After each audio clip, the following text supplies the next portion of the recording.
అన్నదాన కార్యక్రమానికి ప్రత్యేక అతిథులుగా సినీ దర్శకులు రాము గారిని, వారి సతీమణి భారతీదేవి గారిని ఆహ్వానించడం జరిగింది. అయితే వాళ్ళకి బిజీ షెడ్యూల్ ఉండటం వల్ల ఒక 10 నిమిషాలు ఆలస్యంగా రావడం జరిగింది.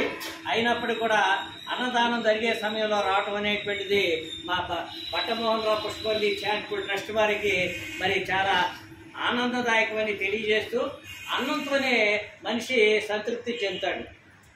ఆ విషయాన్ని మా చిన్నబ్బాయి బట్ట రుద్రవర్మ వాళ్ళ కొడుకు అంటే నా మనవడు చెప్పడం వల్ల అన్నదానం అనేటువంటిది 2021 ఫిబ్రవరి 16వ తేదీన ప్రారంభించి ఈనాటి వరకు కూడా మేము కొనసాగించడం అనేటువంటి జరుగుతుంది. అయితే దీంట్లో ఏంటంటే అన్నదాత సుఖీభావ అనేటువంటి దాన్ని కాన్సెప్ట్గా తీసుకొని మనం చేయటం అనేటువంటి జరిగింది. అలాగే మరి రాము గారు కానీ, వారి సత్యమణి భారతి గారు కానీ మరి కొత్త సినిమా తీయటం అనేటువంటి జరుగుతుంది వీకెండ్. దానికి ఉపశీర్షిగా నా మనసులో ఉన్న చెబుతున్నా, మస్తు మజాలే అని పెడితే బాగుంటుంది అనేటువంటి ఉపశీర్షిగా పెడితే బాగుంటుంది అనేటువంటి నా అభిప్రాయం.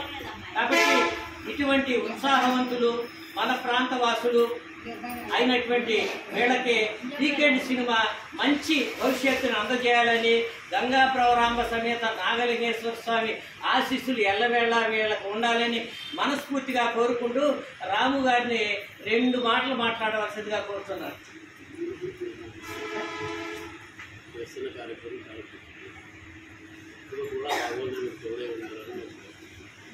అలాగే నేను కూడా భవిష్యత్తులో ఒక సినిమా తీయాలనేటువంటి ఆలోచన ఉన్నాను. వాళ్ళ యొక్క సంపూర్ణ సహకారం కూడా నాకు ఉంటుందని మనస్ఫూర్తిగా కోరుకుంటూ ఈ కార్యక్రమానికి విచ్చేసినటువంటి రాము గారిని, సతీమణి భారతి గారిని అభినందిస్తూ మరి వారికి శాలువతో వాళ్ళు అభినందిస్తామనేటువంటి నా ఆలోచన. కూర్చోండి,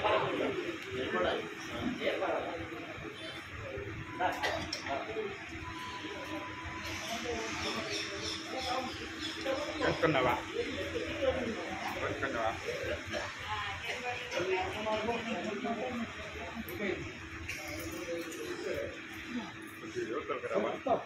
మరి చాలా సంతోషదాయకమైనటువంటి విషయం వారు రావడం, ఈ కార్యక్రమాన్ని మరి విజయవంతం చేయడం అనేటువంటిది జరిగింది. వీళ్ళకి ఎన్ని ఒడిదుడుకులు ఉన్నప్పటికీ కూడా, ఎన్ని ఒత్తిళ్లు ఉన్నప్పుడు సకాలంలో రాకపోయినా చివరి కొసమెరుపు అంటారు చూసా, ఆ కొసమెరుపుగా వాళ్ళు వచ్చి మమ్మల్ని ఉత్సాహపరిచినందుకు చాలా సంతోషంగా ఉంది. వారికి ప్రత్యేకమైనటువంటి అభినందనలు మనందరి తరఫున తెలియజేస్తున్నాం. అందరి కర్తవ్యంతో అభినందిస్తున్నాం.